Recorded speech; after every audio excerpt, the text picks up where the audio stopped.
Hey listeners, welcome back to a Revoice Network original called Podline, where students like you can anonymously share your burning college-related dilemmas and issues based on the weekly topic. I'm your host, Kayla. And I'm Caroline. And we're both seniors attending VCU, so think of us as the big sisters you never knew you needed, who have been through it all and can give it to you straight. Now, you may be asking, where can I go to submit an issue I need advice on? Well, stay tuned to find out towards the end of the show. Now, let's get into the topic of this week, which is road rage. And before we get into our submissions, we found some statistics when we did research, and young adults between the ages of 19 and 39 exhibit more road rage than any other age range for drivers. Which is so true. Yeah, it makes a lot of sense. Yeah, because I'm a 21-year-old college student, and who lives in Richmond, might I add, and I experience a lot of road rage. Yeah, I can definitely have days where I get ticked off too. I mean, college student with also working a different job while taking classes, it can be a lot, and a bad drive can really just turn my day around and not in a good way. Yeah, I agree. And I was thinking to myself when reading this statistic, I was like, I mean, why 19 to 36-year-olds? And it is really because we're so much we're just a lot more under pressure than older people. Because if we're being honest, I work with older people, so they really just don't be giving a fuck. They do not care. They will drive slow as hell, and they will just not care if somebody is being completely rude to them. It doesn't matter. Yeah, I guess we're just gonna give you some advice on how to handle road rage through these submissions that we're going to read to you all. So the first one says, "Hi guys, one time I was driving with my windows down on a nice day, and I looked rear view mirror because I saw some weird movement happening in the car behind me. I saw something on the man's steering wheel. Turns out it was fully a little monkey on a leash. It was wearing a diaper and everything. What would you have done in this situation? Because I loved it, but do you think that's maybe concerning?" I'm gonna start with this one. No, I don't think it's concerning at all. Because if you saw my TikTok For You page, it's just fully monkeys in diapers getting bathed and taken care of by humans, and it's the funniest thing ever, and I love it too. So yeah, honestly, I would have taken a picture. As much, don't text and drive, but maybe if you're at a stoplight, I would have taken a picture, because that just seems like something, if I would tell someone, they would be like, no, that didn't happen. Be I know, I have to show you, I have pictures. Right. Either that, or they just would have been oh, okay. No, you have to see it. Yeah, you have to see it. Actually understand it. So take a picture. Yes, that's definitely a thing to do. And also, I just feel this would only be something that happens in Richmond. You would literally only see this in Richmond. Or a big, just any big city, you would just see something so bizarre like this. Yeah, I just feel weird like this always happens. Weird always goes on. And you just you'll walk out of your house and you'll just be what the you'll just see some really weird It's okay. You can't do anything but go about your day. Yeah. Literally, you can't do anything.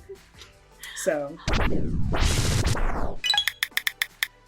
All right, and for our next submission, this one says, "I was driving near the National the other night, and I guess two vehicles had already been pissing each other off. But when they got to my light, the van had completely stopped in the middle of the road. The car behind him had actually started to speed up and crashed into the van. They both started cussing at each other until the other person in the car drove off. So I just witnessed a hit and run so casually, and I just kept driving. I didn't want to get involved with people who are so angry." Yeah, I would have kept driving too. Yeah, period. That's really scary. Cause what are you gonna do? You know? Yeah, I'm not trying to get hit also. Right. And then it just wouldn't have I don't know. You wouldn't have done anything. It wouldn't have benefited anybody. Yeah, it wouldn't have benefited any of the situation. Honestly, the best advice that we can give you is just go about your day. If you were going to class, keep going to class. Keep your distance and keep on driving. Yeah. So obviously, if the person's hurt, then obviously call the cops maybe. But if they seem fine and it's not your business, just mind your business and keep going, you know? The next mission says, I've noticed ever since I started living in Richmond, I've definitely become a Richmond driver. I get super angry about the smallest things when driving. If a pedestrian takes forever to cross the street, I get mad. If a car takes 3 seconds too long to drive at a green light, I'll get mad. I never used to be this angry of a driver, and I want to get back to my happy driving self. Any tips? I think the best thing to do is surround yourself in like the best possible situation. Like if you know you're gonna get angry like while driving, at least just like put on some like happy music, you know? Yeah, if you're like already having a bad day, just start with happy music. Yeah, I think that's a great way to go too. Yeah. Do you have any happy music suggestions? I've been listening a lot to like I Will Survive by Gloria Gaynor. It's an old one, but it's a classic. Yes. 100%.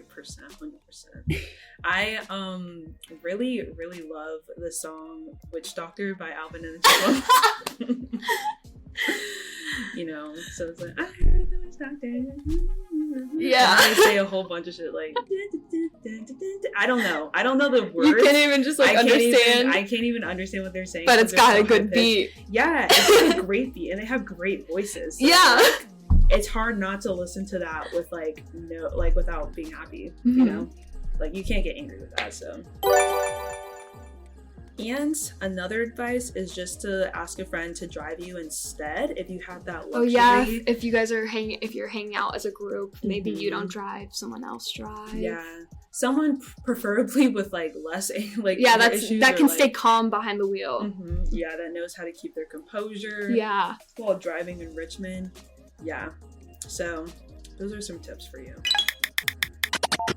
And for our last submission, this one says, as I was walking to class, students were crossing the street and they had the right of way, but a car waiting to turn held down her horn, rolled down the window, and said, run their asses over, I have somewhere to be, to the car waiting for students to cross in front of her. To which she then swerved around that car and did in fact almost hit students crossing the road, and continued to speed and hold down her horn down the street. Whew. Interesting. That is a little scary, honestly. It is very scary. And I mean, this is why they created those speed bumps. Like, oh, the new speed bumps, yeah. And like almost every road near, like within VCU, because so many students there's just so many crazy drivers. Yeah, there's so many drivers just flying down the road. Yeah, and this is an example, like crazy drivers that are willing to hit students. Like that actually want to. Yeah, like, that's it's crazy. It's terrifying. It's terrifying, and they're like terrible people for wanting to do that. But like, whoever was driving like this, I promise you, girl, where you needed to be was not that important. Yeah, it wasn't worth running over students. Risking students' lives. Exactly. Like, what is the reason for that? I mean, unless it was an emergency, but that still doesn't give you the go ahead to like run over students. Yeah. Like, that's not okay, babes. Like, don't do that, bro.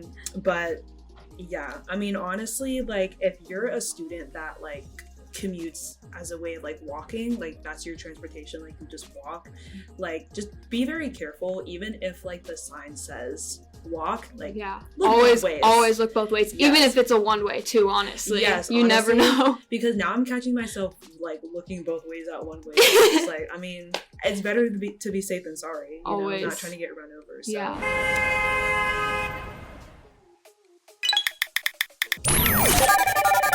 Well, listeners, it looks like we're out of time, but don't worry, we'll be back next week to give more advice.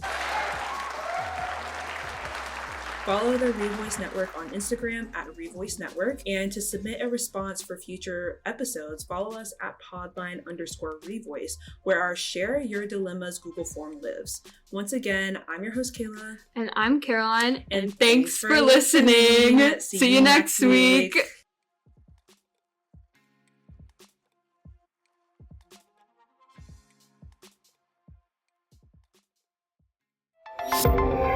Revoice Podcast Network. The mic is ours.